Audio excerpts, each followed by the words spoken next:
Things seems to be in order.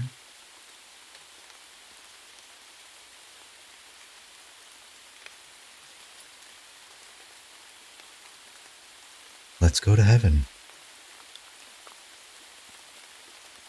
Canto 1. Paradiso. The glory of the one who moves all things permeates the universe and glows in one part more and another less. I was within the heaven that receives more of his light, and I saw things that he who from that height descends forget or cannot speak, for nearing its desired end, our intellect sinks into an abyss so deep that memory fails to follow it. Nevertheless, as much as I, within my mind, could treasure of the Holy Kingdom, shall now become the matter of my song. O good Apollo, for this final task, make me the vessel of your excellence. What you, to merit your loved laurel, ask. Until this point,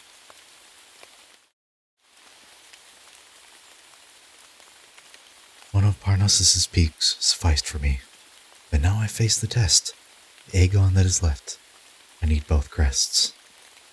Enter into my breast, within me, breathe the very power you made manifest when you drew Marsyas out from his limbs' sheath. O godly force, if you so lend yourself to me, that I might show the shadow of the blessed realm inscribed within my mind, then you would seed me, uncertain the tree you love. There I shall take as crown the leaves of which my theme, and you shall make me worthy. So seldom, Father, are those garlands gathered for triumph, of a ruler or a poet, a sign of fault or shame in human wills, that when Aenean branches can incite someone to long and thirst for them, delight must fill the happy Delphic deity. Great fire can follow a small spark. There may be better voices after me to pray to Sira's god for aid, that he may answer. The lantern of the world approaches mortals by varied paths, but on that way which links 4 circles with 3 crosses, it emerges, joined into a better constellation, and along a better course it can temper and stamp the world's wax more in its own manner. Its entry from that point of the horizon brought morning there and evening here. Almost all of that hemisphere was white, while ours was dark. When I saw Beatrice turn round and left, that she might see the sun, no eagle has ever stared so steadily at it. And as a second ray will issue from the first and reascend, much like a pilgrim who seeks his home again, so, on her action, fed by my eyes to my imagination, my action drew, and on the sun I set my sight more than we usually do. More is permitted to our powers there than is permitted here, by virtue of that place, made for mankind as its true home. I did not bear it long, but not so briefly as not to see it sparkling round about, like molten iron emerging from the fire. And suddenly it seemed that day had been added to day, as if the one who can had graced the heavens with a second sun. The eyes of Beatrice were all intent on the eternal circles from the sun. I turned aside, I set my eyes on her. In watching her, within me I was changed, as Glaucus changed, tasting the herb that made him a companion of the other sea gods. Passing beyond the human cannot be worded. Let Glaucus serve as simile, until grace grant you the experience. Whether I was the only part of me that you created last, you, governing the heavens, no, it was your light that raised me. And that wheel which you make eternal through the heavens longing for you drew me with the harmony you temper and distinguish. The fire of the sun then seemed to me to kindle so much of the sky, that rain or river never formed so broad a lake. The newness of sound and the great light incited me to learn their cause. I was more keen than I had ever been before, and she who read me as I read myself, to quiet the commotion of my mind, opened her lips before I opened mine, to ask, And she began, "You make yourself obtuse with false imaging. You cannot see what you would if you cannot see what you would see if you dispelled it. You are not on earth as you believe, but lightning, flying from its own abode, is less swift than you are, returning home."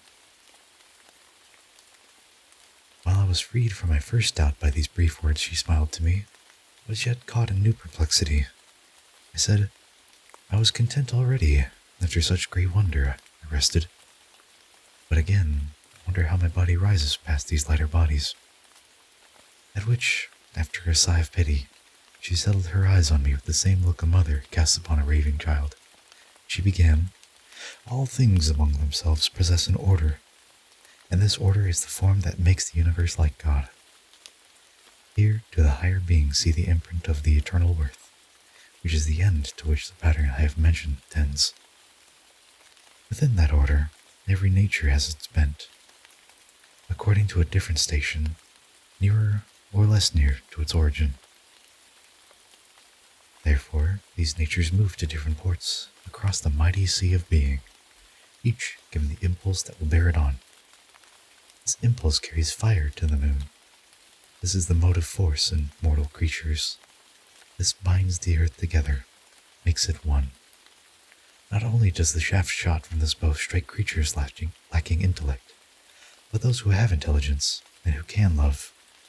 The providence that has arrayed all this forever quiets with its light, that heaven in which the swiftest of the sphere revolves. There, as toward a destined place, we now are carried by the power of the bow, that always aims its shaft at a glad mark. Yet it is true that, even as a shape may often not accord with art's intent, since matter may be unresponsive, deaf, so far from this course the creature strays at times, because he has the power. Once impelled to swerve elsewhere, as lightning from a cloud is seen to fall, so does the first impulse, when man has been diverted by false pleasure, turn him towards earth. You should, if I'm right, not feel more marvel at your climbing than you would were you considering a stream that from a mountain's height falls to its base. It would be cause for wonder in you if, no longer hindered, you remained below, as if on earth the living flame stood still. Then she again turned her gaze heavenward.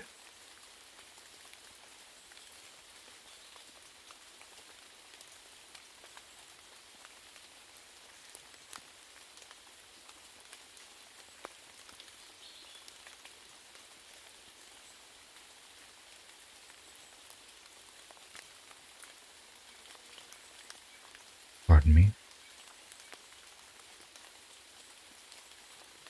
Okay, just checking. You seem to be fine.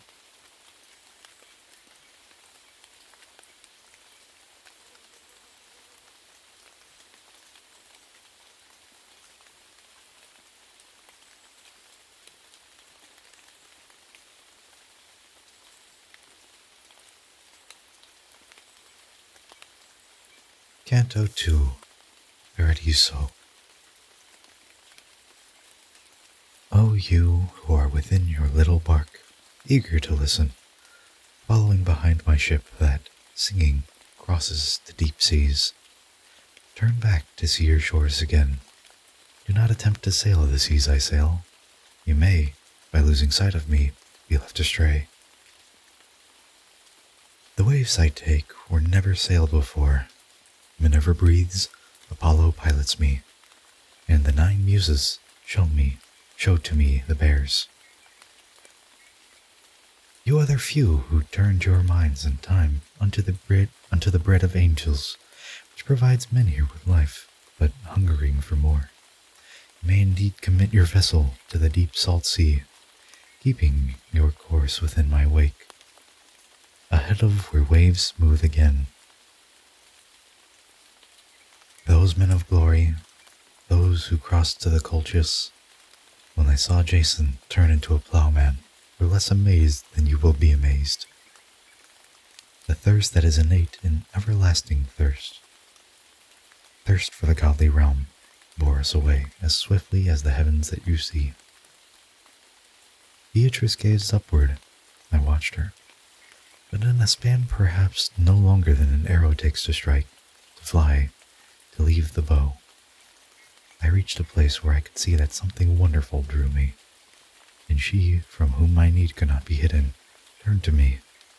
Her gladness matched her loveliness.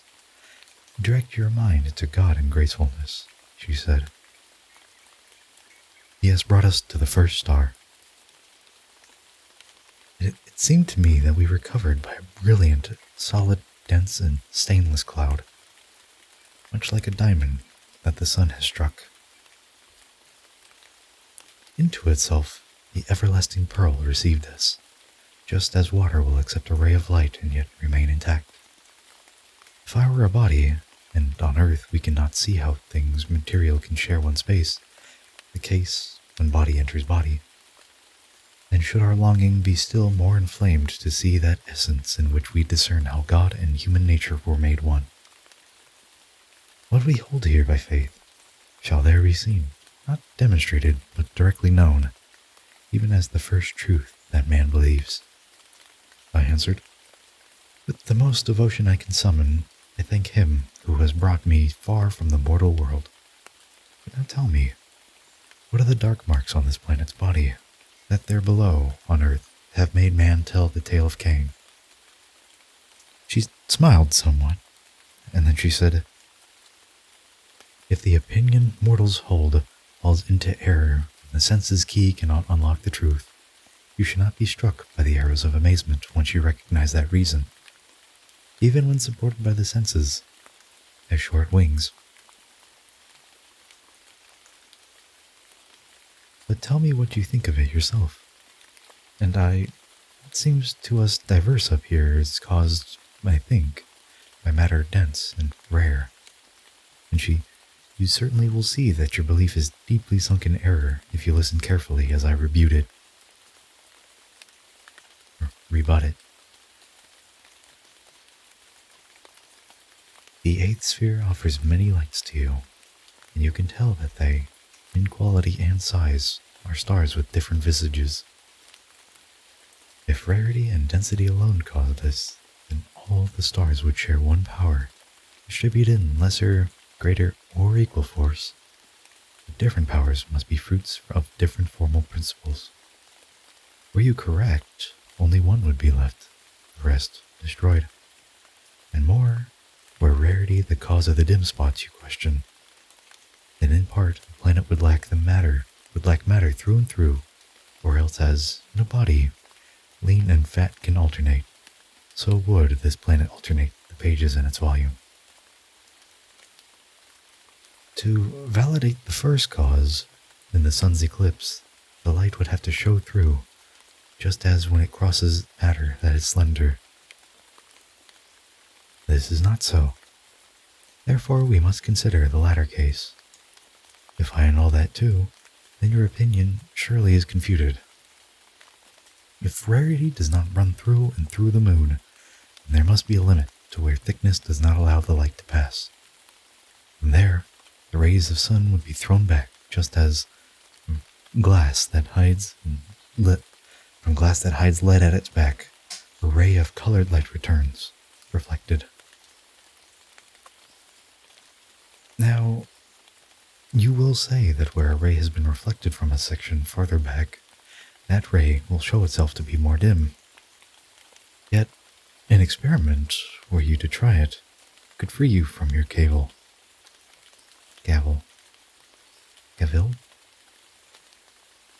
And the source of your art's course springs from experiment.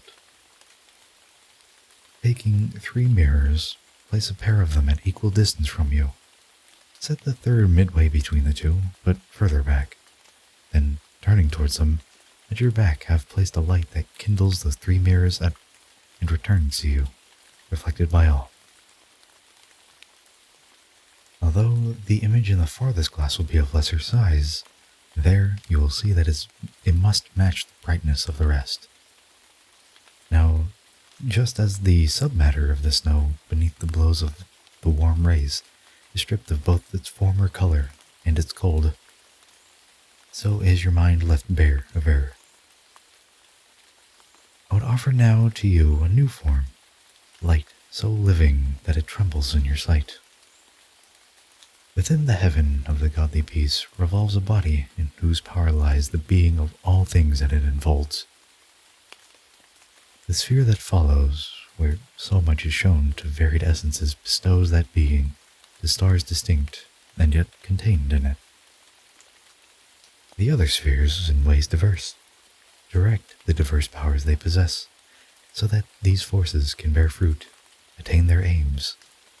So do these organs of the universe proceed, and you now see, from stage to stage, receiving from above and acting downward.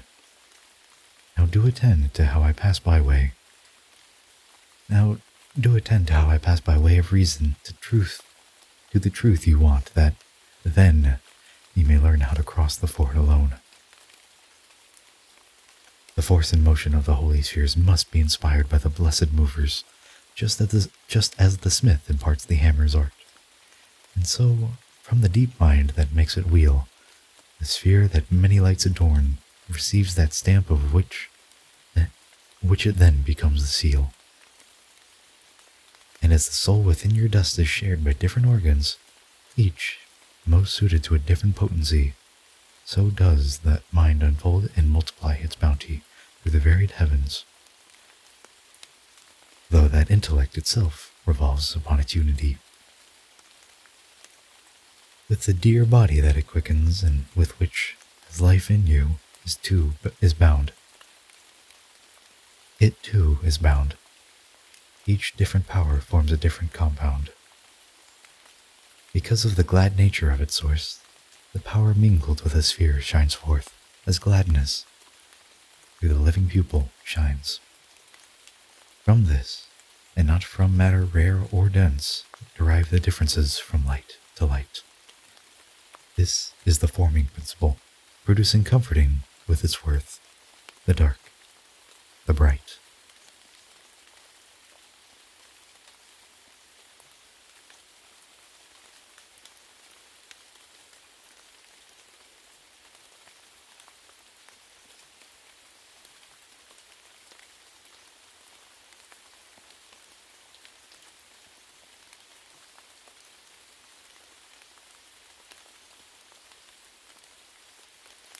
Canto 3, Paradiso.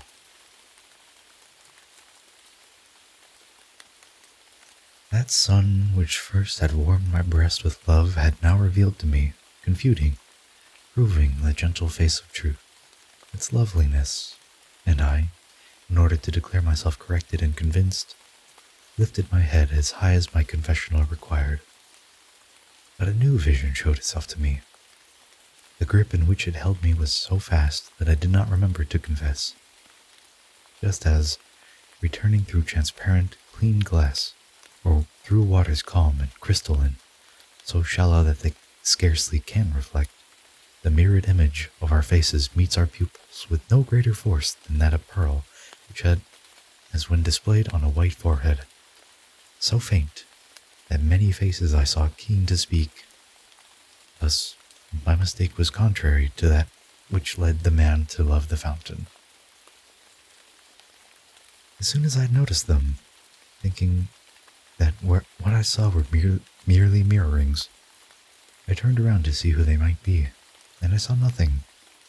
And I let my sight turn back to meet the light of my dear guide, who, as she smiled, glowed in her holy eyes. "There's no need to wonder if I smile," she said, "because you reason like a child. Your steps do not yet rest upon the truth. Your mind misguides you into emptiness. What you are seeing are true substances, placed here because their vows were not fulfilled. Thus, speak and listen. Trust what they will say. The truthful light in which they find their peace will not allow their steps to turn astray." Then I turned to the shade that seemed most anxious to speak, and I began as would a man bewildered by the desire too intense. O spirit born to goodness, you who feel beneath the rays of the eternal life, that sweetness which cannot be known unless it is experienced, it would be gracious of you to let me know your name and fate. At this, unhesitant, with smiling eyes, our charity will never lock its gates against just will. Our love is like the love that would have all its court be like itself. Within the world I was a nun, a virgin, and if your mind attends and recollects, my greater beauty here will not conceal me. And you will recognize me as Picarda, who, placed here with the other blessed ones, am blessed with the slowest of the spheres, within the slowest of the spheres. Our sentiments, which only serve the flame that is the pleasure of the Holy Ghost, delight in their conforming to his order. And we are to be found within a sphere of this low, because we have neglected vows, so that in some respect we were deficient. And I to her, within your wonderful semblance, there is something divine that glows, transforming the appearance you once showed. Therefore, my recognizing you was slow. What you now have told me is of help. I can identify you much more clearly. But tell me, though you're happy here, do you desire a higher place in order to see more and to be still more close to him? Together with her fellow shades she smiled at first, then she replied to me with such gladness, like one who burns with love's first flame. Brother, but the power of love appeases our will so. We only long for what we have. We do not thirst for greater blessedness. Should we desire a higher sphere than ours, then our desires would be discordant with the will of him who has assigned us here. But you'll see no such discord in these spheres. To live in love is, here, necessity. If you think on love's nature carefully, the essence of this blessed life consists in keeping to the boundaries of God's will, through which our wills become one single will. So that, as we are ranged from step to step throughout this kingdom, all this kingdom wills that which will please the king, whose will is rule. And in his will there is our peace, that sea to which all beings move, the beings he creates or nature makes, such as his will. Then it was clear to me how every place in heaven is in paradise, though grace does not reign equally from the high good. But just as, when our hunger has been sated with one food, we still long to taste the other, while thankful for the first, we crave the latter. So was I in my words and in my gestures, asking to learn from her what was the web of which her shuttle had not reached the end.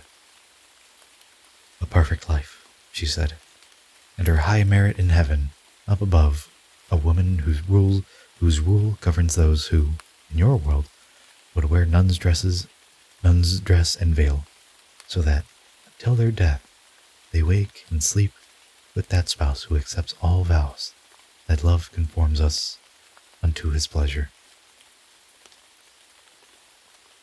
Still young, I fled the world to follow her, and, in her orders have it, I enclose myself and promise my life to her rule. Then men more used to malice than to good took me, violently, from my sweet cloister. God knows what, after that, my life became.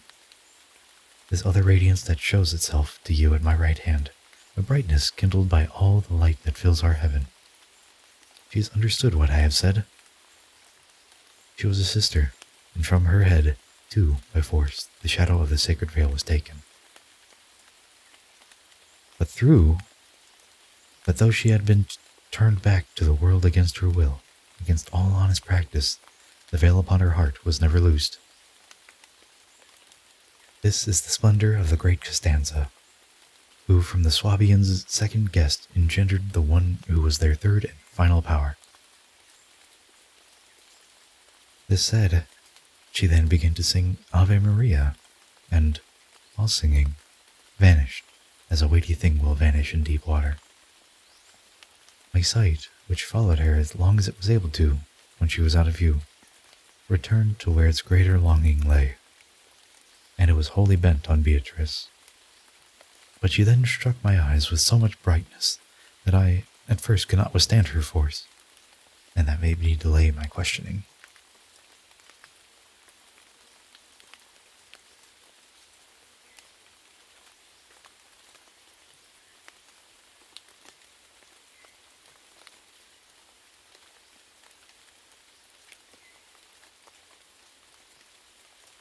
I'll be taking a bio break a little bit early, but I'll be back in just a second.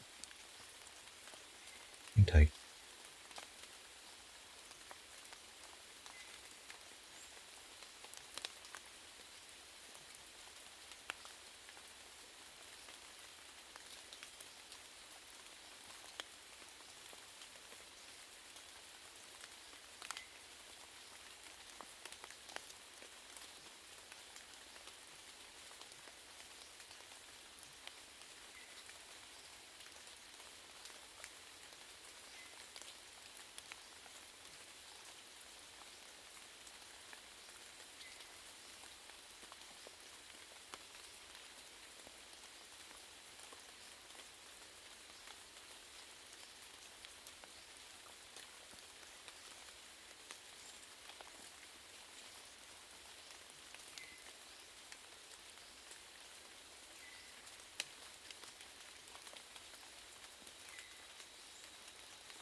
Alright, I appreciate the patience.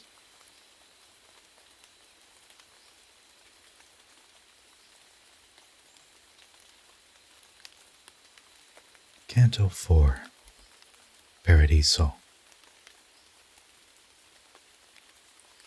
Before a man bit into one of two foods equally removed and tempting, he would die of hunger if his choice were free. So would a lamb stand motionless between the cravings of two savage wolves, in fear of both. So would a dog between two deer.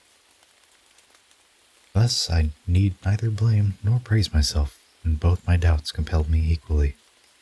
What kept me silent was necessity. I did not speak, but in my face were seen longing and questioning, more ardent than if spoken words had made them evident.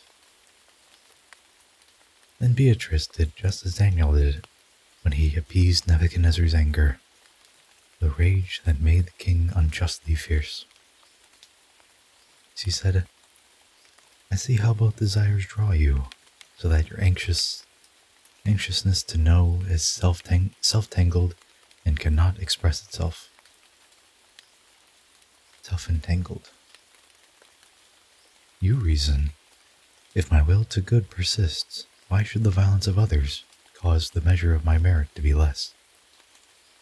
And you are also led to doubt because the doctrine Plato taught would find support by souls appearing to return to the stars.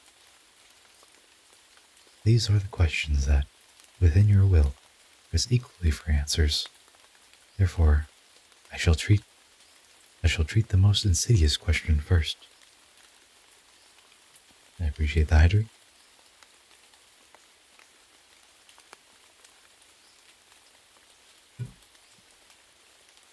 Neither the seraph closest unto God, nor Moses, Samuel, nor either John, whichever one you will, nor Mary, has, I say, in their place, in any other heaven than that which houses those souls you just saw.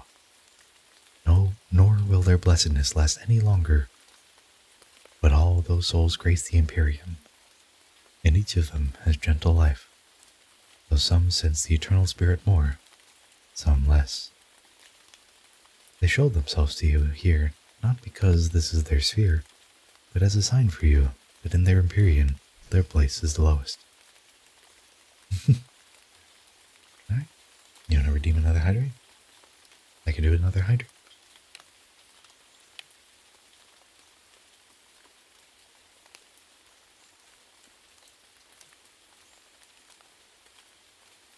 Such signs are suited to your mind, since from the senses only can it apprehend, but then it becomes fit for the intellect. And this is why the Bible condescends to human powers, assigning feet and hands to God, but meaning something else instead. And Gabriel and Michael and the angel who healed the eyes of Tobit are portrayed by Holy Church with human visages. That which Timaeus said in reasoning of souls does not describe what you have seen, since it would seem that as he speaks, he thinks. He says the soul returns to that same star from which, so he believes, it had been taken when nature sent that soul as form to body. But his opinion is, perhaps, to be taken in other guise than his words speak, intended something not to be derided. If to these spheres he wanted to attribute honor and blame for what they influence, perhaps his arrow reaches something untrue. Or reaches something true. This principle, ill understood, misled almost all of the world once, so that Jove and Mercury and Mars gave names to stars. Oh, thank you. I see that two more. I'll do them after I finish this canto. The other doubt that agitates you is less poisonous, for it is insidiousness. It is not such as to lead you far from me. The mortal eyes, our justice seems unjust. That this is so should serve as evidence for faith, not heresy's depravity, but that your intellect may penetrate more carefully into your other query. I shall, as you desire, explain it clearly. If violence means the one who suffers has not abetted force in any way, then there is no excuse these souls can claim, for will, if it resists, is never spent, but acts as nature acts when fire ascends through force, 1,000 times tries to compel, so that when will has yielded much or little, it has abetted force, as these souls did.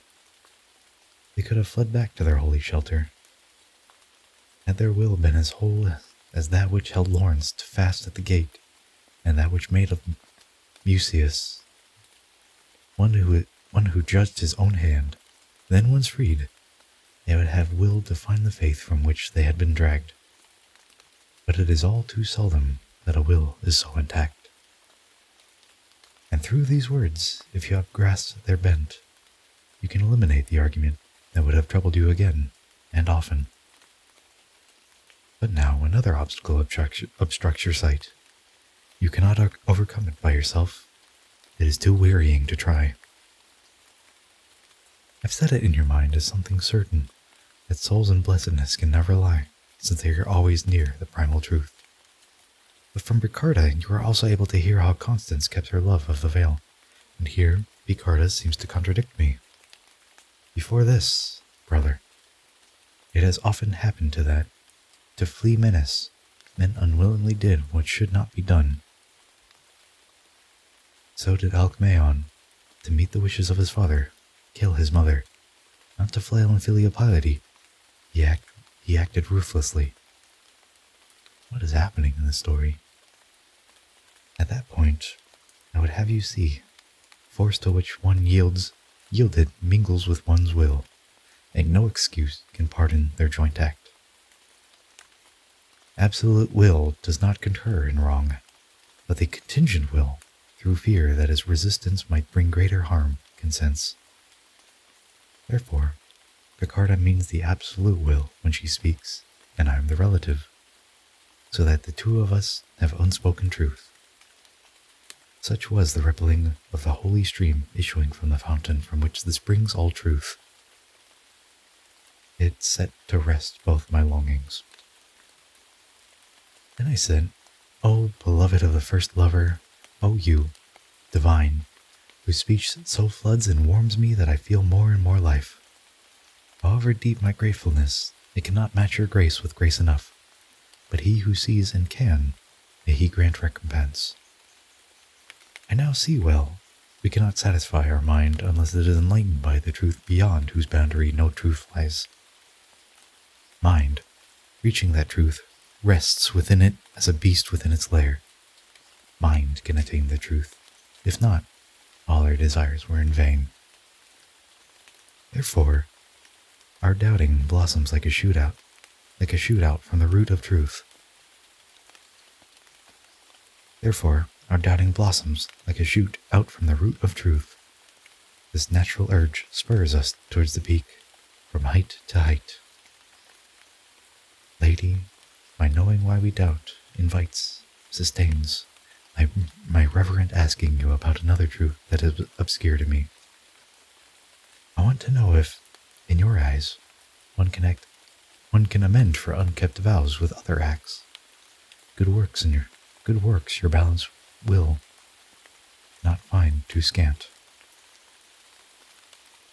Then Beatrice looked at me with eyes so full of sparks of love, eyes so divine that my own force of sight was overcome, took flight, and eyes downcast, I almost lost my senses.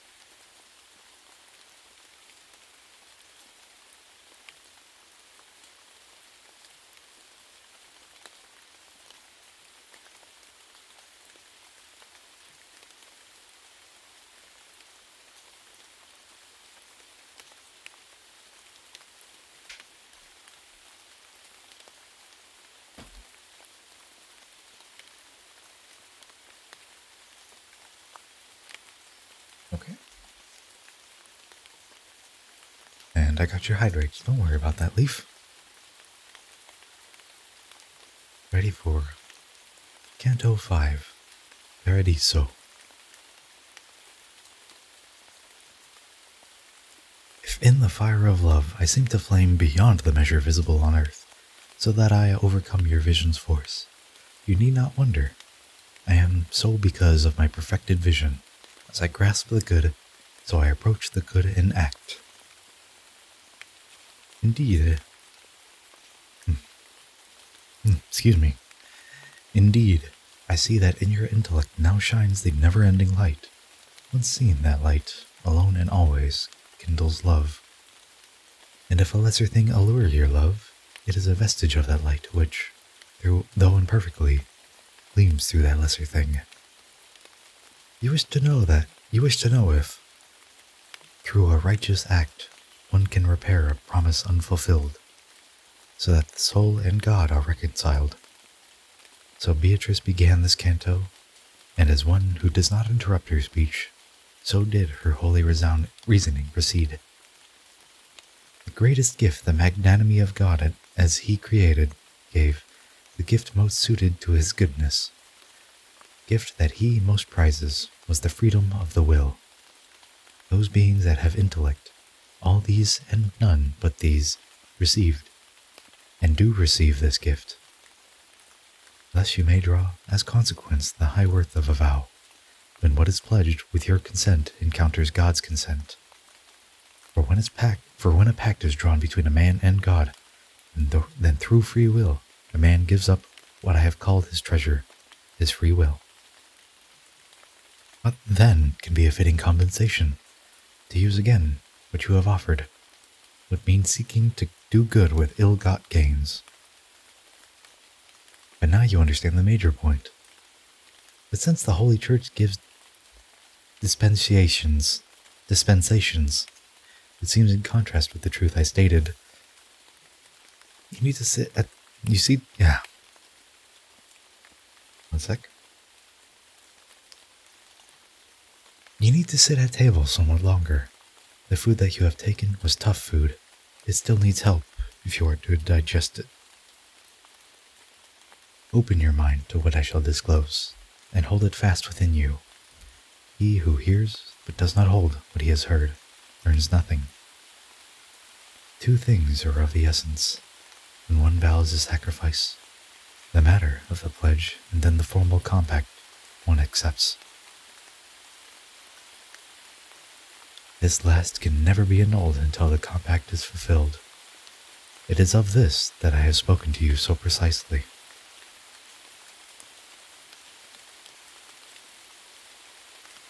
Therefore, the Hebrews found it necessary to bring their offerings, although, as you must know, some of their offerings might be altered. As for the matter of the vow, discussed above, it may be such that if one shifts to another matter, one commits no sin. But let none shift the burden on his shoulder through his own judgment, without waiting for the turning of the white and yellow keys, and let him see that any change is senseless, unless the thing one sets aside can be contained in one's new weight, as 4 and 6. Thus, when the matter of a vow has so much weight and worth that it tips every scale, no other weight can serve as substitute. Let mortals never take a vow in jest. Be faithful and yet circumspect, not rash as Jephthah was, in offering his first gift. He should have said, "I did amiss," and not done worth by keeping faith. And you can find that same stupidity in the Greek's chief, when her fair face made Iphigenia grieve. When her fair face made Iphigenia grieve, and made the wise, and made the foolish weep for her when they heard of tale of such a rite. Christians proceed with greater gravity.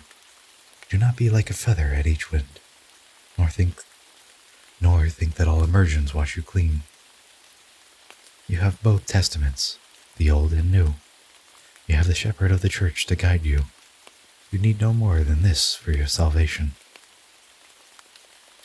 If evil greed would summon you elsewhere, be men, and not like sheep gone mad, so that the Jew who lives among you not deride you. Do not act like the foolish wanton lamb that leaves its mother's milk, and, heedless, wants to war against and harm its very self. The words of Beatrice I hear transcribed, and then she turned, her longing at the full, to where the world is more alive with light.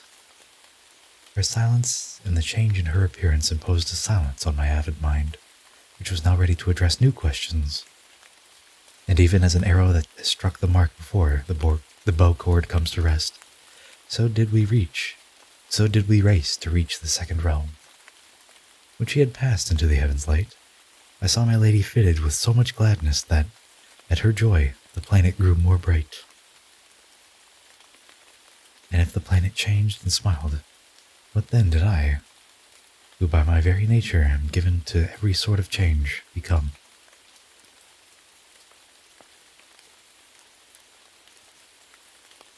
As in a fishpool that is calm and clear, the fish draw close to anything that nears from outside, if it seems to be their fare. Such were the far more than 1,000 splendors I saw approaching us, and each declared, "Here now is one who will increase our loves."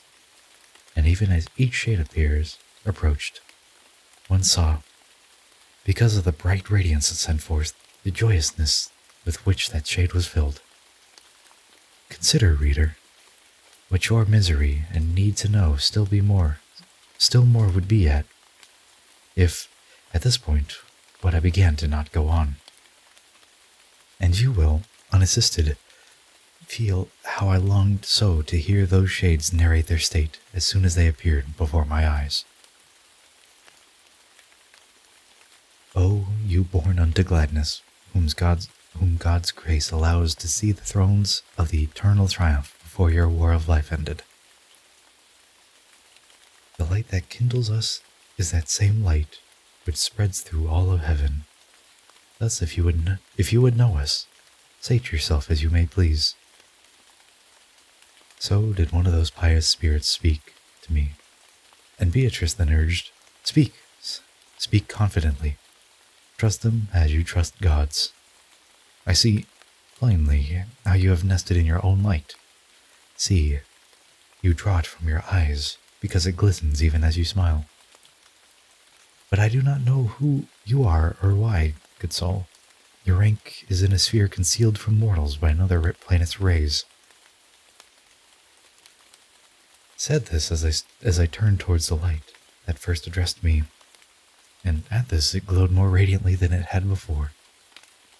Just as the sun, when heat has worn away thick mists that moderate its rays, conceals itself from sight through an excess of light, so did that holy form, through excess gladness, conceal himself from me within its rays. And so concealed, he answered me, even as the next canto is to sing.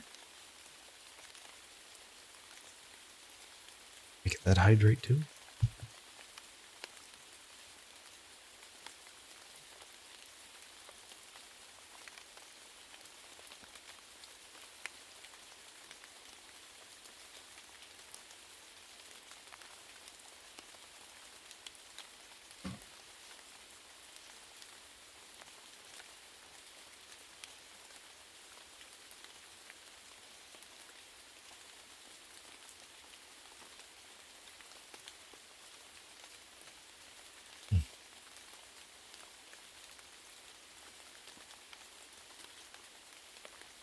Canto 6, Paradiso. After Constantine had turned the eagle counter to heaven's course, the course it took behind the ancient one who wed Lavinia 100 years and more, the bird of God remained near Europe's borders, close to the peaks from which it first emerged. Beneath the shadow of the sacred wings, it ruled the world from hand to hand, until that governing, changing, became my task.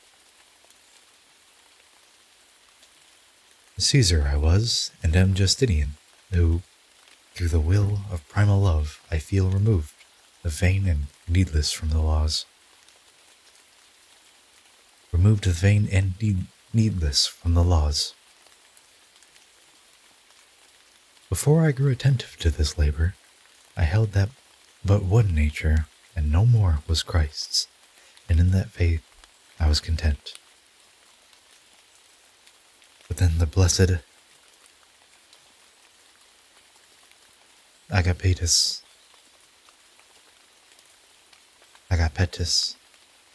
he who was chief shepherd with his words, turned me to that faith which has truth and purity. I did believe him, and now clearly see his faith, measure with contradictories, and see that one is true and one is false. As soon as my steps shared the church's path, God, of his grace, inspired my high task as pleased him. I was fully drawn to that. Entrusting to my Belisarius my arms, I found a sign for me to rest from war. Heaven's right hand so favored him.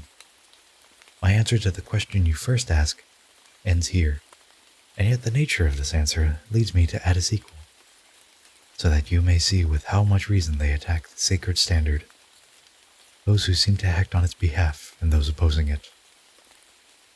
See what great virtue made that eagle worthy of reverence, beginning from that hour when Pallas died that it might gain a kingdom. You know that for 300 years and more it lived in Alba, until at the end 3 still fought 3, contending for that standard. You know how, under 7 kings, it conquered its neighbors, in the era reaching from wronged Sabine woman to Lucrecy's grief, and what it did when carried by courageous Romans who hurried to encounter Brennus, Pyrrhus, and other principalities, cities, Pyrrhus. Through this, Torquatus Quincitus, who was named for his disheveled hair, Bedecae, and Fabi gained the fame I gladly honor. Oh boy, it's time to read a bunch of names.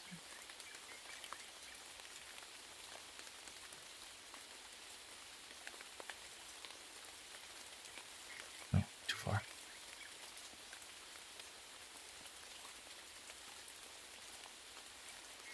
That standard brought the pride of Arabs low when they had followed Hannibal across the Alpine rocks from which Po would descend. Beneath that standard, Scipico, Pompey, though young, triumphed, and to that hill beneath which we were born, that standard seemed most harsh. Then, near the time when heaven wished to bring all of the world to heaven's way, serene, Caesar, as Rome had willed, took up that standard. And what it did from Var to Rhine was seen by the Iseri, Saone, and the Seine, and all the valley floors whose rivers feed the Rhone. And what it did once it had left the Ravenna and leaped the Rubicon was such a flight as neither tongue nor writing can describe. That standard led the legions on into Spain, then towards the Durazzo, and it struck Pharsalia so hard that the warm Nile could feel that hurt. And I saw again its source, and Tandros, and Samos, and the place where Hector lies, then roused itself, the worse for Ptolemy. From Egypt, lightning-like, it fell on Juba. Then it hurried to the west of you, where it could hear the trumpet of Pompey. Because of what that standard did, with him who bore it next, Brutus and Cassius howl in hell, and grief seized Modena, Perugia. Because of it, sad Cleopatra weeps still, as she fled that standard from the asps she drew a sudden and atrocious death. But that very bearer, it then reached the red shore. With him, that emblem brought the world such peace that Janus's shrine was shut. But what the standard that had made me speak had done before or then was yet to do throughout the mortal realm where it holds rule. Comes to seem faint and insignificant if one, with clear sight and pure sentiment, sees what it did in the third Caesar's hand. For the true justice that inspired me, granting to it, in that next Caesar's hand, the glory of avenging his own wrath. Now marvel here at what I show to you, with Titus. Afterward, it hurried toward avenging vengeance. It hurried toward avenging vengeance for the ancient sin. And when the Lombard tooth bit Holy Church, then Charlemagne, under the eagle's wings, through victories he gained, brought help to her. You can judge those I condemned above, and judge how such men I have offended have become the origins of all your evils. For some oppose the universal emblem with yellow lilies. Others claim that emblem for party. It is hard to see who is worse. Yet, let Ghibellines pursue their undertakings beneath another sign, for those who sever that sign in justice are bad followers. And let not this new Charles strike at it with his guelfs. But let him fear the claws that had stripped more courageous lion of his hide. The sons have often wept for a father's fault, and let the son not think that God will change the emblem of his force for Charles's lilies. This little planet is adorned with spirits whose acts were righteous, but who acted for the honor and fame that they would gain. And when desires tend towards earthly ends, then, so deflected, rays of the true love mount towards the life force above with lesser force. But part of our delight is measuring rewards against our merit, and we see that our rewards are neither less nor more. Thus does the living justice make so sweet the sentiments in us that we are free of any turning towards iniquity. Differing voices join to sound sweet music. So do the differing orders in our life render sweet harmony among these spheres. And in this very pearl there also shines the light of Romeo, of one whose acts through great and noble met ungratefulness. And yet those Provençals who schemed against him had little chance to laugh, for he who finds harm to himself in others' righteous acts takes the wrong path. Of Raymond Berenger's 4 daughters, each became a queen, and this, poor and a stranger, Romeo accomplished. Then Berenger was moved by vicious tongues to ask this just man for accounting, one who, given 10, gave Raymond 5 and 7. And Romeo, the poor, the old, departed. And were the world to know the heart he had while begging, crust by crust, for his life bread, it, who would praise him now, would praise him more.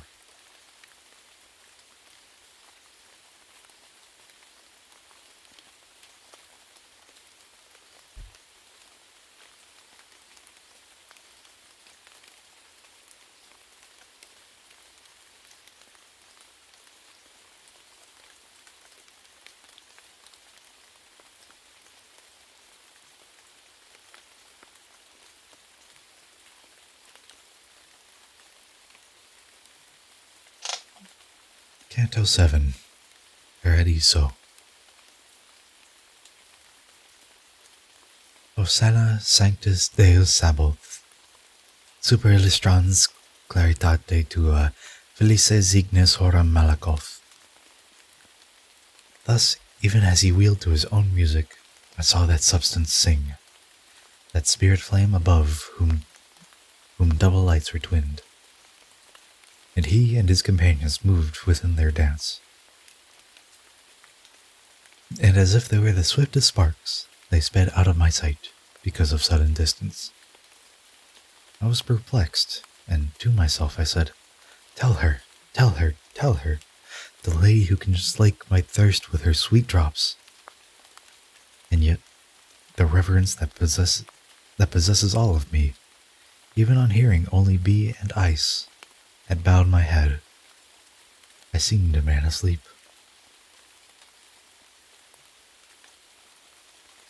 But Beatrice soon ended that, for she began to smile at me so brightly that even in fire a man would still feel glad. According to my never-erring judgment, the question that perplexes you is how just vengeance can deserve just punishment. But I shall quickly free your mind from doubt. And listen carefully. The words I speak will bring the gift of a great truth in reach. Since he could not endure the helpful curb on his willpower, the man who was not born, damning himself, damned all his progeny. For this, mankind lay sick in the abyss of a great error, for long centuries until the word of God willed to descend to where the nature that was sundered from its maker was united to his person by the sole act of his eternal love.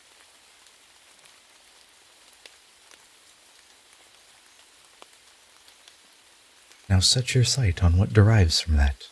This nature, thus united to its maker, was good and pure, even as when created, but in itself, this nature had been banished from paradise, because it turned aside from its own path, from truth, from its own life. Thus, if the penalty the cross inflicted is measured by the nature he assumed, no one has ever been so justly stung.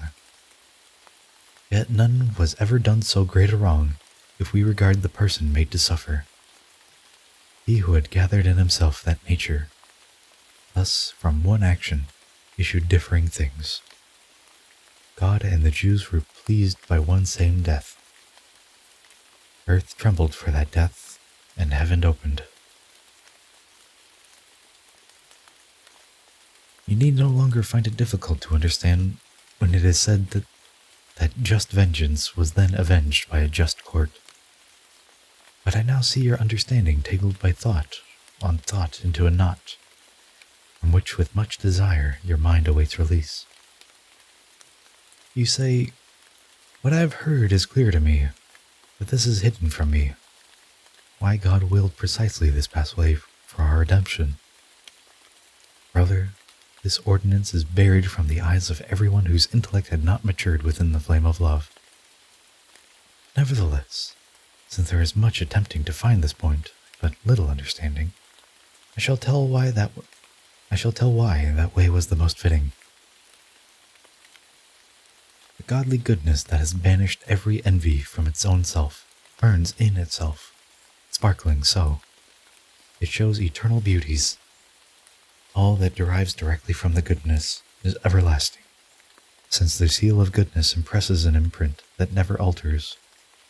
Whatever reigns from it immediately is fully free, for it is not constrained by any influence of its other things. Even as it conforms to that goodness, so does it please it more, the sacred ardor that gleams in all things its most bright within those things that most like itself. The human being has all these gifts, but if it loses one, then its nobility has been undone. Only man's sin annuls man's liberty, makes him unlike the highest good, so that in him the brightness of its light is dimmed, and man cannot regain its dignity unless, where sin left emptiness, man fills that void with just amends for evil pleasure. For when your nature sinned so totally within its seed, then, from these dignities, just as from paradise, that nature parted. And they can never be regained, if you consider carefully, by any way that did not pass across one of the fords. Either through nothing other than his mercy, God had to pardon man, or of himself. Man had to proffer payment for his folly. Now, fix your eyes on the profundity of the eternal counsel. Heed as closely as you are able to. My reasoning. Man, in his limits, cannot recompense for no obedience, no humility. He offered later could have been so deep that it could match the heights he meant to reach through disobedience. Man lacked the power to offer satisfaction by himself. Thus there was a need for God, through his own ways, to bring man back to life intact. I mean by one way or by both, but since the deed pleases it to her more, the more it shows the goodness of the heart from which it springs. The godly goodness that imprints the world was happy to proceed through both its ways to raise you up again. Nor has there been, nor will there be, between the final night and the first day, a chain of actions so lofty and so magnificent as he enacted when he followed his two ways. For God showed greater generosity in giving his own self that man might be able to rise, than if he simply pardoned. For every other means fell short of justice, except the way whereby the Son of God humbled himself when he became incarnate. Now, to give all your wishes full content, I go back to explain one point, so that you, too, may see it plainly, as I do. You say, I see that water, see that fire, and air, and earth, and all that they compose come to corruption, and endure so briefly. Yet these too were things created, if what has been said above is true. Then these things never should have been subject to corruption. Brother, the angels and the pure country where you are now, these may be said to be created, as they are, in all their being. Whereas the elements that you have mentioned, as well as those things that are made from them, receive their form from a created power. The matter they contain has been created just as within the stars that wheel about them, the power to give form they had been created. The rays and motion of the holy lights drew forth the soul of every animal and plant from matter able to take form, but your life was breathed forth immediately by the chief good, who so enamors it of his own self that it desires him always. So reasoning, you can also deduce your resurrection. You need but remember the way in which your human flesh was fashioned when both of the first parents were created.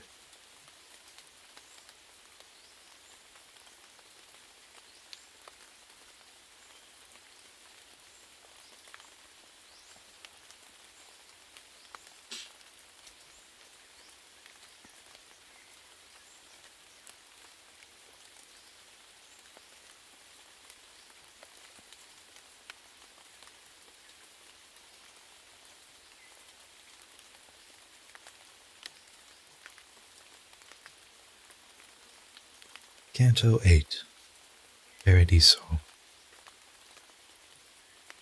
The world, when still in peril, thought that, wheeling in the third epicycle, Cyprian the fair sent down her rays of frenzied love.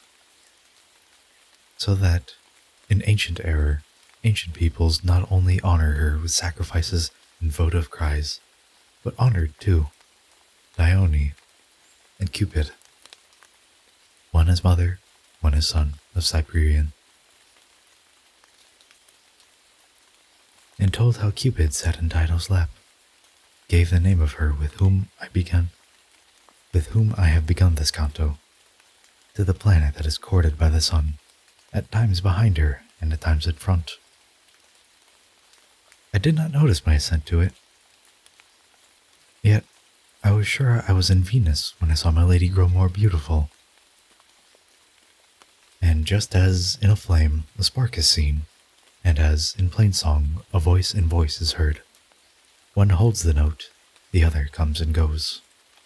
I saw in that light other wheeling lamps, some more and some less swift, yet in accord. I think with what their inner vision was, winds, seen or unseen, never have descended so swiftly from cold clouds as not to seem impeded, slow, to any who have seen these godly lights approaching us, halting the circling dance those spirits had begun within the heaven of high seraphim. And a hosanna sounded from within their front ranks, such that I have never been without desire to hear it sound again. Then one drew nearer us, and he began alone. We are already at your pleasure, so that you may receive delight from us. One circle and one circling, and one thirst are ours, as we revolve with the celestial princes whom, from the world, you once invoked. You who, through understanding, move the third heaven, our love is so complete, to bring you joy, brief respite will not be less sweet.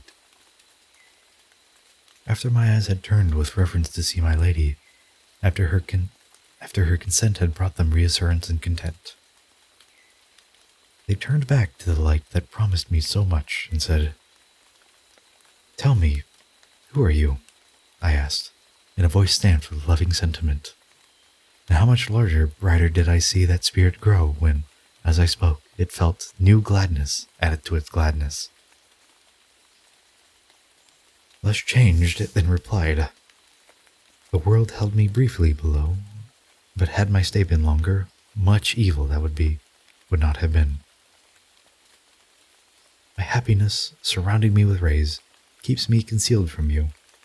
It hides me like a creature that is swathed in its own silk. You loved me much, and had good cause for that, for had I stayed below, I should have showed you more of my love than leaves alone. The left bank that the Rhone bathes after it has mingled with the waters of the Sorgue, awaited me in due time as its lord. As did Ausonia's horn, which, south of where the Tronto and the Verde reach the sea, Gatona, Berry, and the Gaeta border. Upon my brow a crown already shone, the crown of that land where the Danube flows, and had left behind its German shores. fair Trinacria, whom ashes, these result from surging sulfur, not typhus, cover between Pacnius and Pelaris, along the gulf that Eris vexes most, would still await its rulers born, through me, from Charles and Rudolph, if ill sovereignty, which always hurts the heart of its subject people, had not provoked Palermo to cry out, "Die! Die!" And if my brother could foresee what ill rule brings, he would already flee from Catalonia's grasping poverty, aware that it may cause him injury. Oh.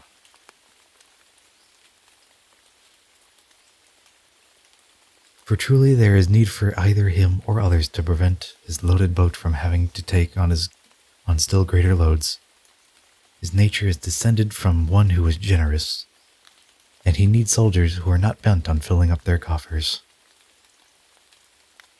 My lord, since I believe that you perceive completely where all good begins and ends, the joy I see within myself on hearing your words to me, my joy is felt more freely, and I joy too, in knowing you are blessed. Since you perceived this as you gazed at God, you made me glad. So may you clear the doubt that rose in me and you, before it describes how from a gentle seed harsh fruit derives. I'm a little flustered about what I just read there.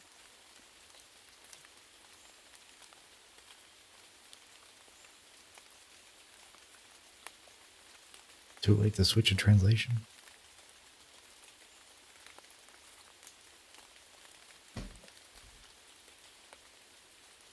These were my words to him, and he replied, "If I can show one certain truth to you, you will confront what now is at your back. The good that moves and makes content the realm through which you now ascend makes Providence act as a force in those great heavens bodies, and in the mind that, in itself, is perfect. Not only are the natures of his creatures, but their well-being, too, provided for. And thus, whatever this bow shoots must fall, according to a providential end, just like a shaft directed to its target." How many times is he going to use this arrow metaphor?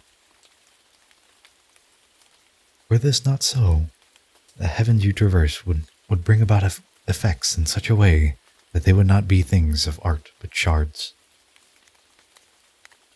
That cannot be unless the minds that move the planets are defective, and defective the first mind, which had failed to make them perfect.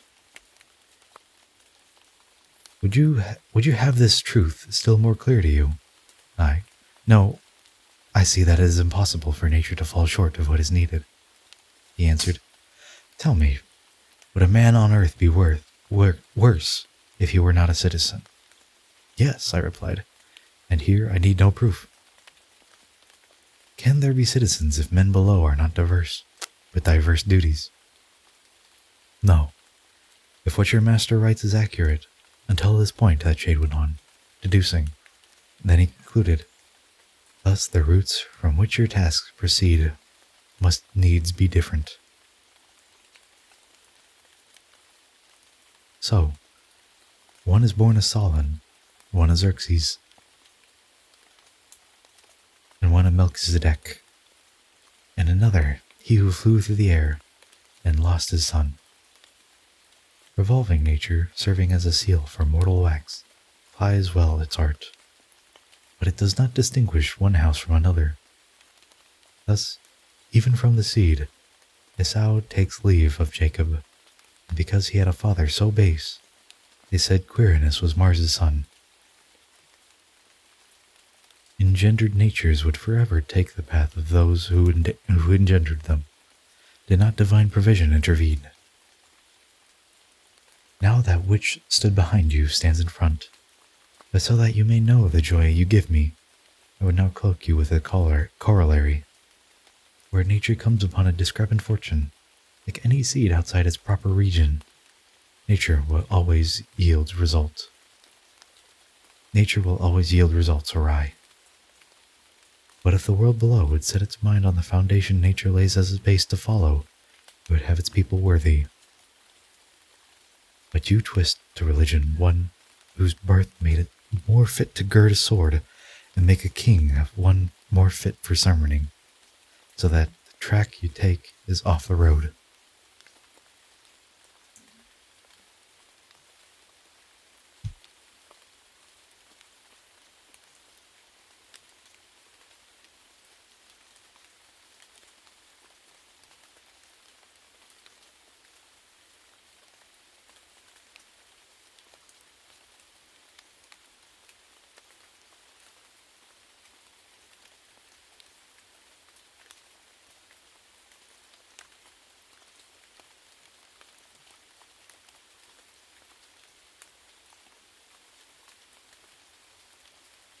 Canto 9.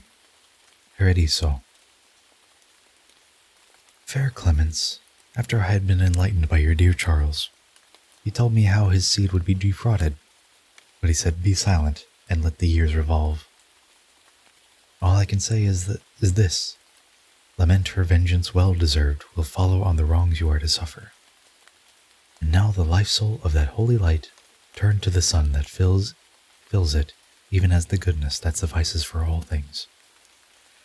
Ah, souls secluded and creatures without reverence, who twist your hearts away from such a good, will let your brows be bent on emptiness. And here another of those splendors moved towards me, and by its brightening, without it, showed its wish to please me. Beatrice, whose eyes were fixed on me, as they had been before, gave me the precious certainty that she consented not to my need to speak. "Pray, blessed spirit, may you remedy quickly, I wish to know," I said. "Give me proof that you can reflect the thoughts I think." At which the light, when still unknown to me, out of the depth from which it sang before, continued, as if it rejoiced in kindness.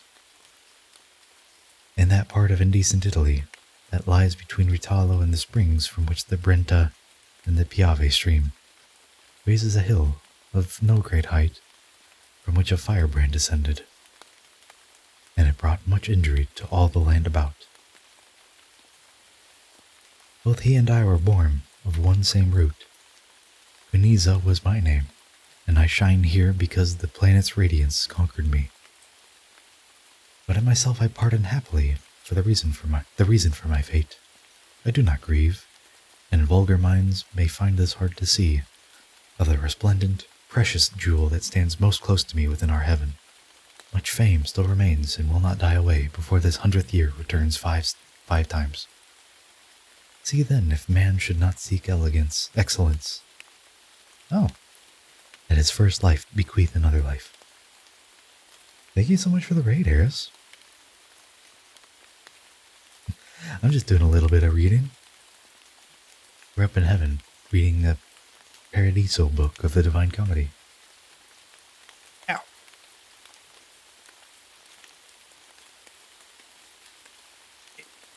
It's a challenging read. There's a bunch of names that I can just give my best guess to try to even fathom how to pronounce.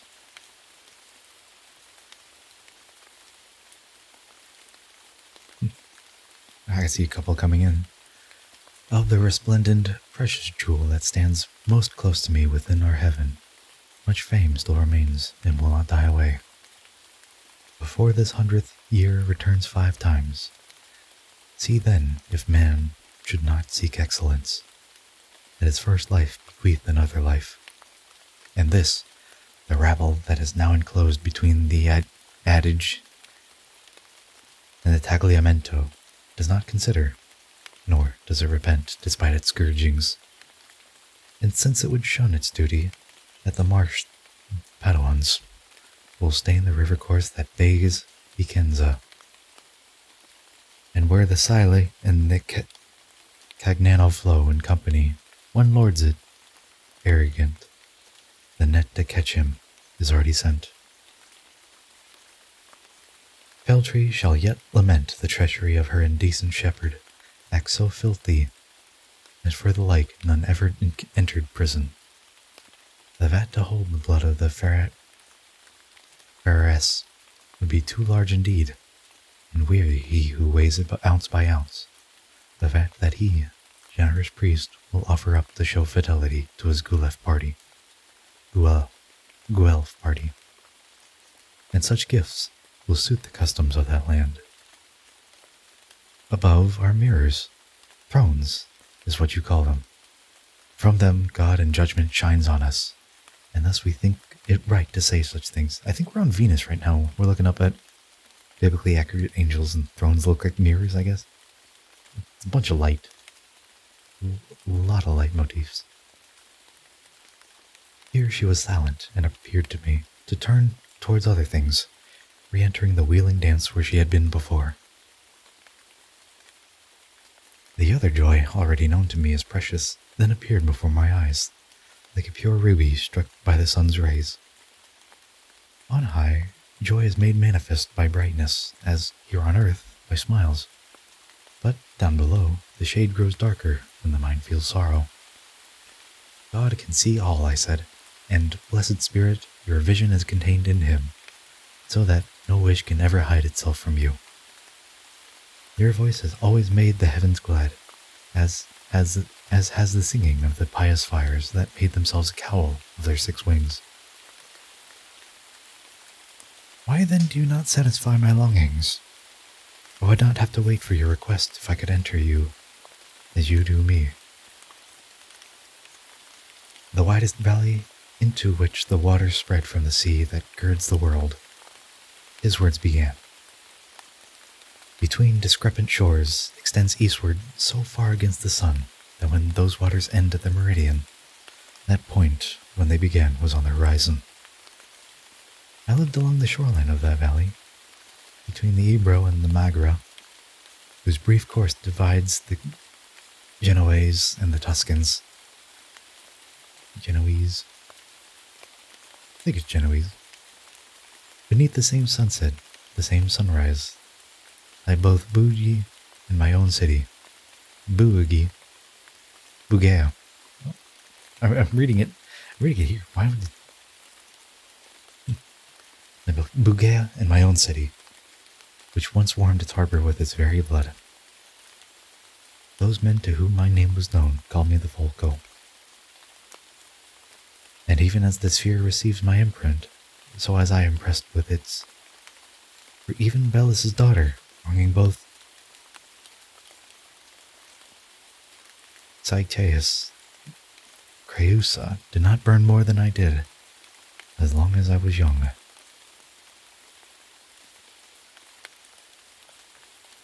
Oh.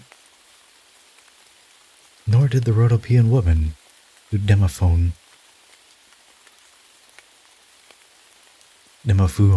deceived. Nor did Alcides, when he enclosed Iole? Nor did Alcides when he enclosed Iole in his heart. It's either Iole or Lole. Probably Iole. Capital. It's a name. Yet one does not repent here. Here one smiles, not for the fault which we do not recall, but for the power that fashioned and foresaw. For here we contemplate the art adorned by such great love, and we discern the good, through which the world above forms that below. But so that all your longings born within this sphere may be completely satisfied when you bear them away, I must continue. You wish to know what spirit is within the light that here beside me sparkles so, as would a ray of sun in limpid water. Know then that Rahab lives serenely in that light, and since her presence joins our order, she seals that order in the highest rank. This heaven, where the shadow cast by the earth comes to a point, had Rahab as the first soul to be taken up, and Christ triumphed. And it was right to leave her in this heaven as a trophy of the lofty victory that Christ won, palm on palm, upon the cross. For she had favored the initial glory of Joshua within the Holy Land, which seldom touches the Pope's memory. Your city, which was planted by the one who was the first to turn against his Maker, the one whose envy cost us many tears, produces and distributes the damned flower that turns both sheep and lambs from the true course. For of the shepherd it has made a wolf. For this the gospel and the great church fathers are set aside, and only the decretals are studied, as their margins clearly show. On those the Pope and cardinals are intent. Their thoughts are never bent on Nazareth, where Gabriel's open wings were reverent. And yet, the hill of the Vatican as well as other noble parts of Rome, or the cemetery for Peter's soldiery, will soon be freed from the priest's adultery. Even back then, the priests had a problem. Man, this has been going since like the 14th century.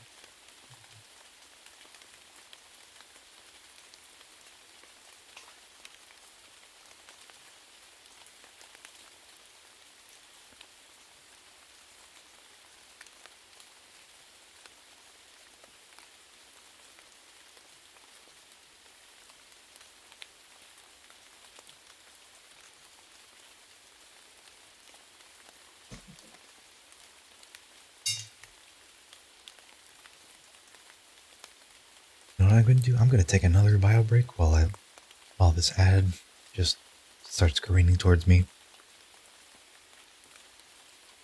So, small break. I'll be back in a sec.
Alright, good timing.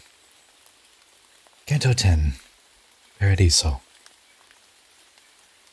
Gazing upon his son with love, which one and the other breathe eternally, the power, first and inexpressible, made everything that wheels through mind and space so orderly that one who contemplates that harmony cannot but taste of him. Then, reader, lift your eyes with me to see the high wheels, gaze directly at that part, where the one motion strikes against the other, and there begin to look with longing at that master's art, which in himself he loves so much but his eye never parts from it. See there the circle branching from the cross point obliquely. Zodiac to bear the planets that satisfy the world in need of them.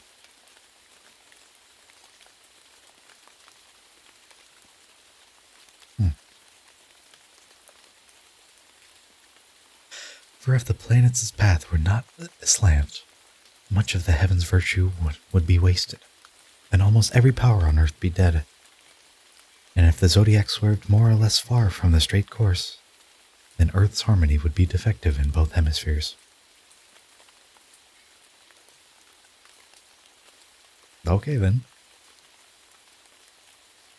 Now, reader, do not leave your bench, but stay to think on that of which you have foretaste. You'll have much delight before you tire. I've prepared your fare, now feed yourself, because that matter of which I am made, the scribe, calls all my care unto itself.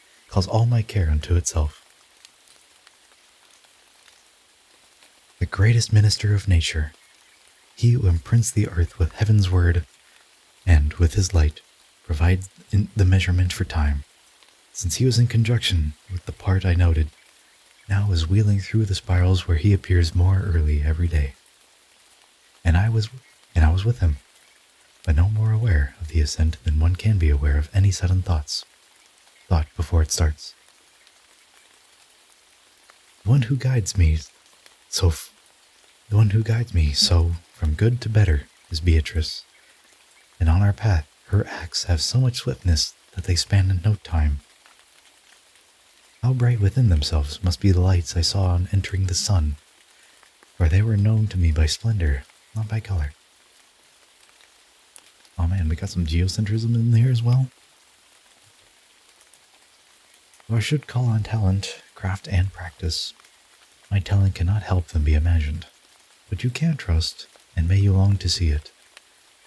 And if our fantasies fall short before such heights, there is no need to wonder, for no eye has seen light brighter than the sun's. Such was the sphere of his fourth family, whom the High Father always satisfies, showing how he engenders and breathes forth. And Beatrice began, Give thanks to him, the angel's son, who, through his grace, has lifted you into this embodied sun. No mortal heart was ever so disposed to worship, or so quick to yield itself to God with all its gracefulness, as I was when I heard those words. And all my love was so intent on him that Beatrice was then eclipsed within forgetfulness. And she was not displeased, but smiled at this, so that the splendor of her smiling eyes divided my rapt mind between two objects. And I saw many lights, alive, most bright. We formed the center, they became a crown, their voices even sweeter than their splendor. Just so, at times, we see Latona's daughter, circled when saturated air holds fast the thread that forms the girdle of her halo. In Heaven's court, from which I have returned, one finds so many fair and precious gems that are not to be taken from that kingdom. One of those gems, the song those splendors sang, he who does not take wings to reach that realm may wait for tidings of it from the mute. After those ardent suns, while singing so, had wheeled 3 times around us, even as stars that are close to fixed poles, they seemed to me like women who, though not released from dancing, pause in silence, listening until new notes invite to new dancing. And from one light I heard began, because the ray of grace, from which true love is kindled first and then, in loving, grows, shines with splendor, multiplied in you, that it has led you up the stair that none descends who will not climb that stair again. Whoever would refuse to quench your thirst with wine from his flask would be no more free than water that does not flow toward the sea. You want to know what plants bloom in this garland, that, circling, contemplates with love the fair lady who strengthens your ascent to heaven. I was a lamb among the holy flock that Dominic leads on the path where one may fatten well if one does not stray off. He who is nearest on my right was both my brother and my teacher, from Cologne, Albert, Alberto, and I have Thomas of Aquino. If you would know who all the others are, then even as I speak, let your eyes follow, making your way around the holy wreath. That next flame issues from the smile of Gratian, who served one and the other court of law so well that his work pleases paradise. That other, who adorns our choir next, he was like that Peter who, like the poor widow, offered his treasure to the holy church. That fifth light, and the fairest light among us, breathes forth such love that all the world below hungers for tidings of it. In that flame there is the lofty mind, where such profound wisdom was placed that, if the truth be true, no other ever rose with so much vision. Now you can see the radiance of that candle which, in the flesh below, beheld most deeply the angels' nature and their ministry. Within the other little light there smiles the champion of the Christian centuries, whose narrative was used by Augustine.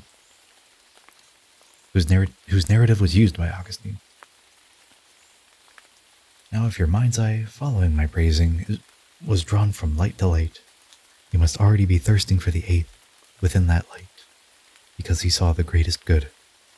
Rejoices that blessed soul who makes the world's deceit most plain to all who hear him carefully.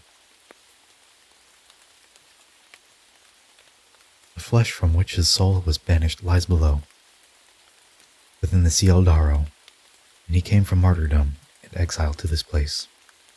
Beyond you see, flaming, the ardent spirits of Isidore and Bede and Richard, and he whose meditation made him more than man.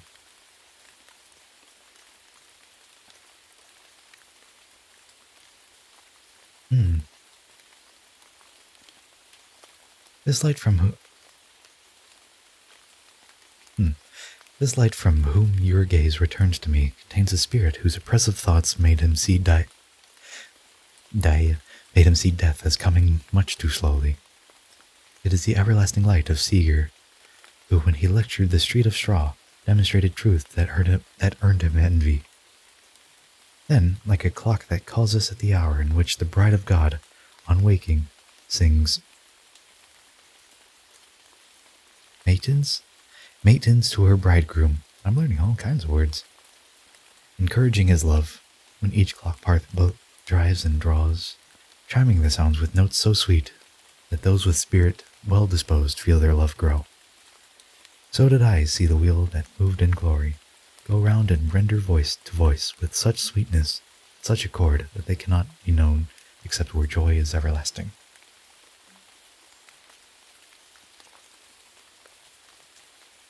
I'll be honest, I'm really only picking up like 20% of what he's saying. I got the first couple planets, but I don't know, when people started speaking in them,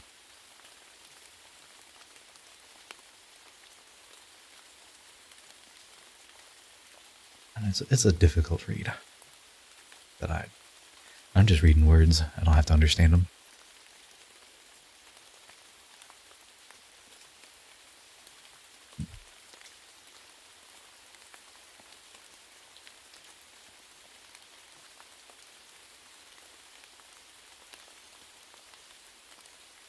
Canto 11, Paradiso. O senseless cares of mortals, how deceiving are syllogistic reasonings that bring your wings to flight so low to earthly things.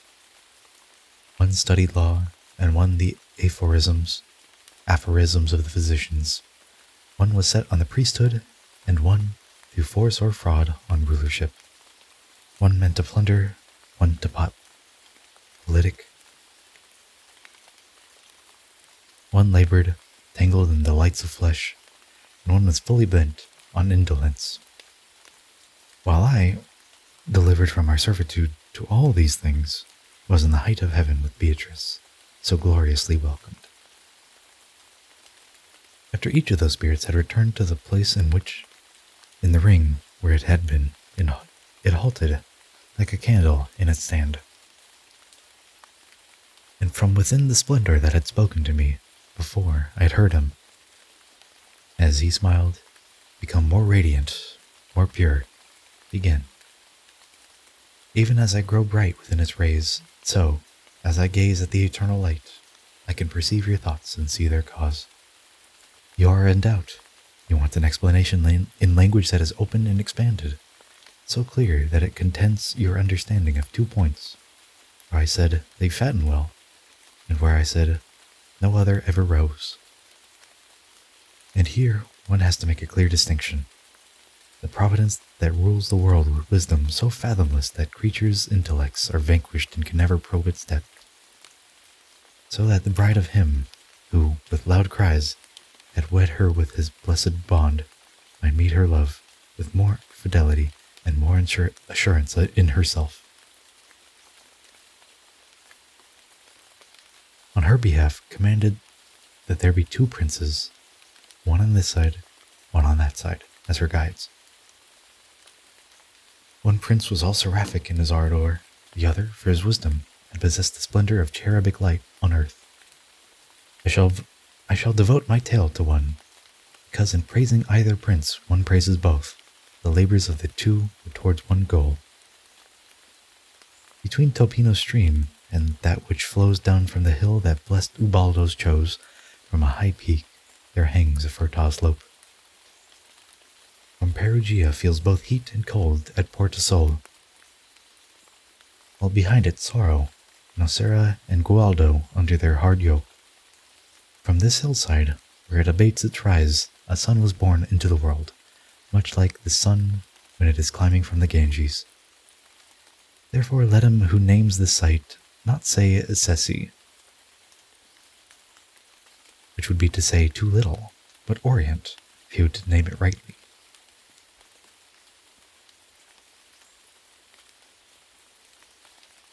That sun was not yet very distant from his rising, when he caused the earth to take some comfort from his mighty influence. For even as a youth he ran to war against his father. On behalf of her, the lady to him, just as to death, none willingly unlocks the door. Before his spiritual court and coram patre, he wed her. Day by day he loved her more. She was bereft of her first husband, scorn, obscure, for some 1100 years, until that son came. She had no suitor.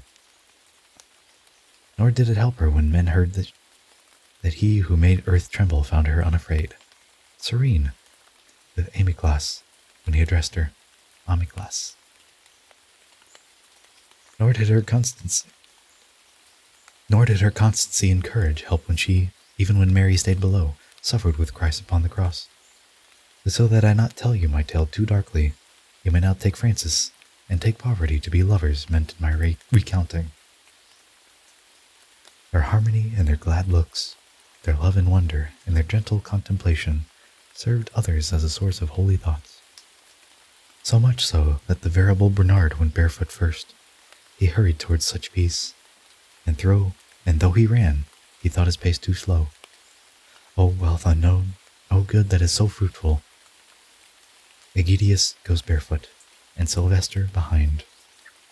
The groom, the bride delights them so. Then Francis, father, master, goes his way, with both his lady and his family, the lovely cord already round their waist. Nor did he lower his eyes in shame because he was the son of Pietro Bernardone, nor for the scorn and wonder he aroused, but like a sovereign he disclosed in full, to innocent, the sternness of his rule. From him he had the first seal of his order. And after many of the poor had followed Francis, whose wondrous life were better sung by Glory's choir in the Empyrean, the sacred purpose of this chief of shepherds was then encircled with a second crown by the eternal spirit through Honorius. And after, in his thirst for martyrdom, within the presence of the haughty Sultan, he preached of Christ and those who followed him. But, finding hearers who were too unripe to be converted, he, not wasting time, returned to harvest the Italian fields. There, on the naked crag between the Arno and the Tiber, he received the final seal from Christ. In this, his limbs bore for 2 years. When he who destined Francis to such goodness was pleased to draw him up to the reward that he had won through his humility, then to his brothers, as to rightful heirs, Francis commended his most precious lady, and he bade them to love her faithfully. And when returning to his kingdom, his bright soul wanted to set forth from her bosom. It, for its body, has no other bier. Consider now that man who was a colleague worthy of Francis with him. In high seas, he kept the bark of Peter on true course. Such was our patriarch. Thus you can see that those who follow him as he commands as cargo carry worthy merchandise. But now his flock has grown so greedy for new nourishment that it must wander far in search of strange and distant grazing lands. And as the sheep, remote and vagabond, stray farther from his side, at their return into the fold, their lack of milk is greater. Though there are some indeed who, fearing harm, stay near the shepherd, they are few in number. To cowl them would require little cloth. Now, if my words are not too dim and distant, if you will listen carefully to them, if you can call to mind what had been said, then part of what you wish to know is answered, for you will see the splinters on the plant and see what my correction meant, or one may fatten well if one does not stray off.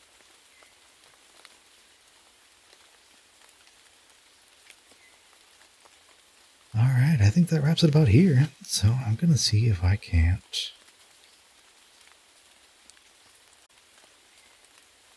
send you off to somebody.